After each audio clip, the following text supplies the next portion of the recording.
ही एक छोटीशी कथा आहे गोडाचं.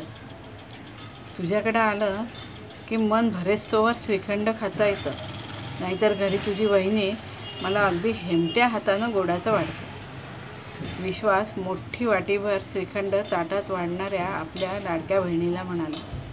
भावाच्या गोड पावतीने बहिणाबाई भरून पावली. चक्का घाटून किंचित ठणकणारी तिची मनगटं सुखावली. इतक्यात विश्वासच्या भाचीची हाळी आली. आई ग, मामीचा फोन आलाय. मामाला म्हणे मधुमेह झालाय, त्याला चमच्याभरच गोडाचं दे, बजावून सांगते.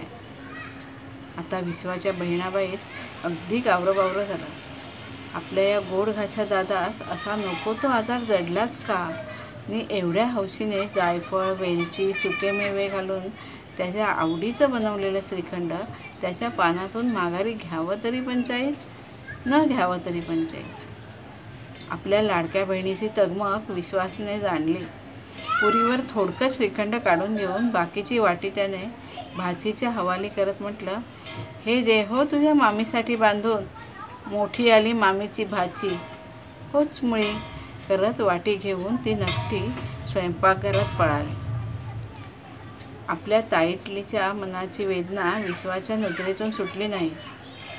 घास तोंडात घालत तो तिला म्हणाला, अगो, तुझ्या स्नेहाचं कोंदण माझ्या भोवती असताना या मधुमेहासारख्या आजारास मी मुळीच घाबरायचा नाही. तू नको काळजी करूस.